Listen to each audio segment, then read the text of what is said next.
Je me suis penché sur la mer pour communiquer mon message aux poissons. Voilà ce que je cherche et que je veux savoir.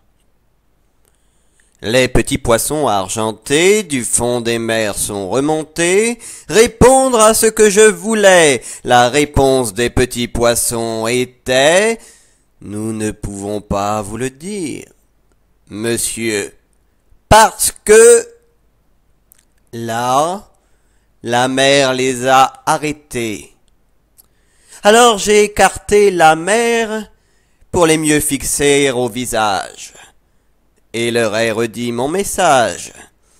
Vaut-il mieux être que d'obéir?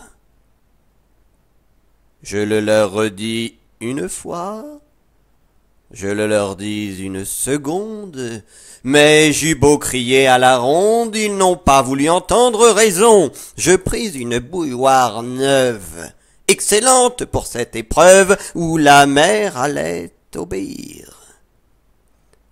Mon cœur fit hump, mon cœur fit hump, pendant que j'actionnais la pump à eau douce pour les punir. Un qui mit la tête dehors me dit « Les petits poissons sont tous morts. » « C'est pour voir si tu les réveilles, lui criai-je en plein dans l'oreille, va rejoindre le fond de la mer. » Dodu m'afflut, haussa la voix jusqu'à hurler, en déclamant ces trois derniers vers, et Alice pensa avec un frisson. Pour rien au monde je n'aurais voulu être ce messager. Celui qui ne sait pas, l'obéissant ne souffre pas.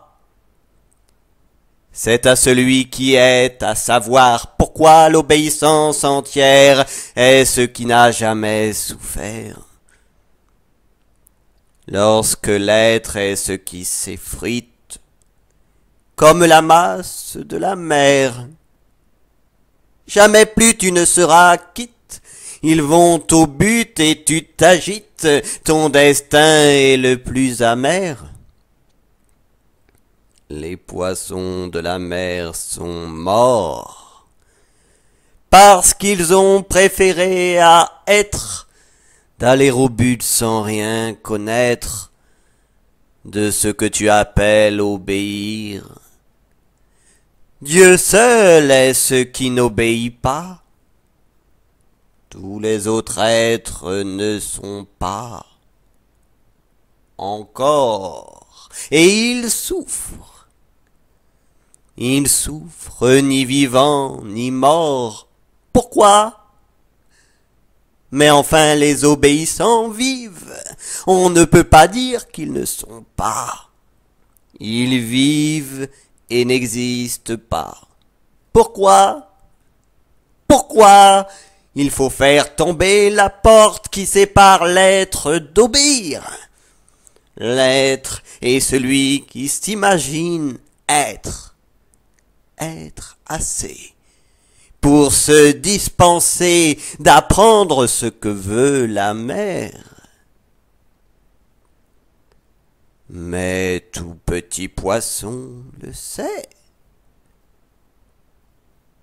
Il y eut une longue pause. « Est-ce là tout ?» demanda Alice timidement.